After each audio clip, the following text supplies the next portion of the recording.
Clash of Clans is a real-time strategy game in which you design and build your own medieval village, populated by bloodthirsty barbarians and wizards. Fend off raiders, battle against players worldwide, and forge powerful alliances with others to destroy enemy clans. Millions of people are playing this free-to-play game right now and enjoying every minute of it. With that being said, here's 7 things that you probably didn't know about Clash of Clans.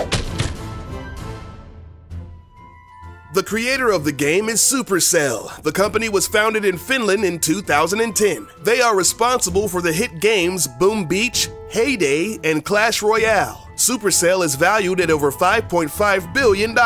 Although these games are free to play, or freemium, players can make in-game purchases to give them the edge that they need to dominate their opponents. Clash of Clans rakes in about $5 million every day. Today, the company has a staff of over 250 employees. The crazy thing about all of this is that Clash of Clans has about 30 million active users, but the team that runs the game only consists of about 15 people. The workload may be insane, but the payout is pretty freaking sweet.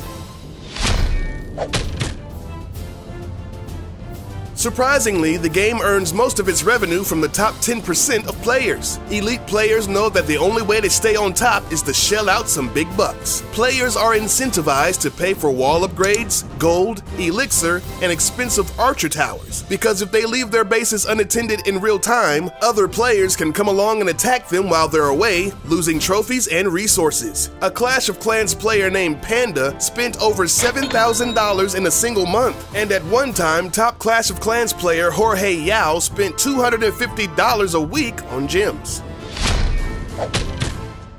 Now, you may be asking yourself how a dude living in a 300 square foot apartment in San Francisco can afford to spend that much a week on a game. Well, he had some very wealthy sponsors, most of which were from the United Arab Emirates. At one point, he was playing on 5 different accounts to stay on top. He even had the bright idea of wrapping his 5 iPads in plastic bags so that he could bring his gadgets into the shower with him. Jorge spent 6 months at the #1 spot, and he was the first player to break the 4,000 trophy mark and instantly became famous worldwide. But once he felt like it was taking over his life, he graciously bowed out of contention and stopped playing the game cold turkey. He hit the #1 spot again recently, but it only lasted for a morning.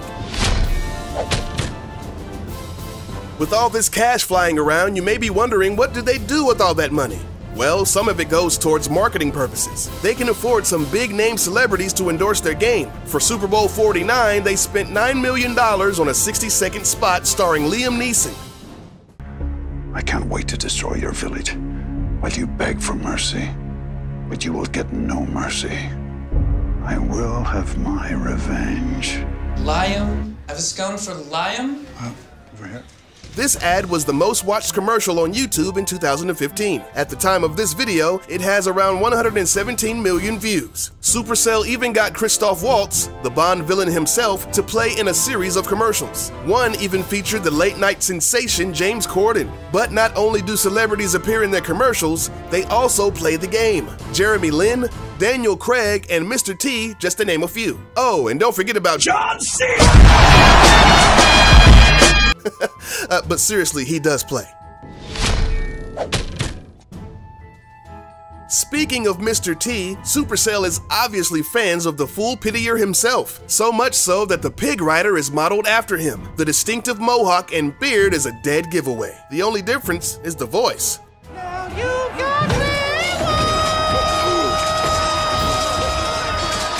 I'm not sure why the Hog Riders need to have such high-pitched voices. In the past, Mr. T has lent his likeness to other games. At one point, he was a spokesperson for the World of Warcraft game. I'm Mr. T and I'm a Night Elf Mohawk. What's your game?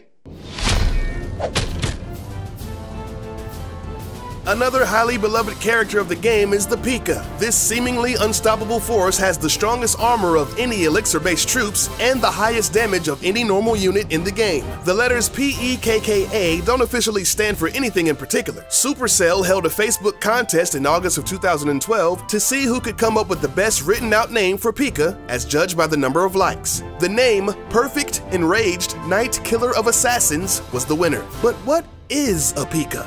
A knight? A samurai? A robot? No one knows. But the mysterious and dangerous Pika is a girl.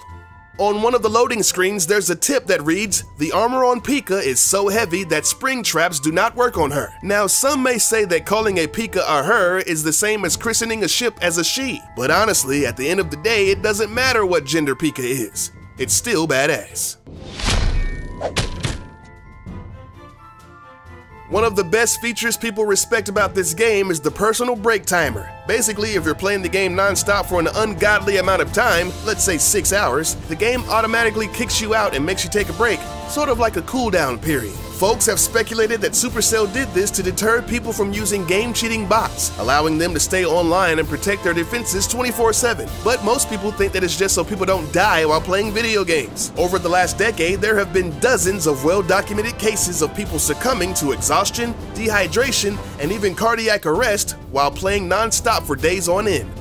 Dude, your castle's getting raided. Oh my god!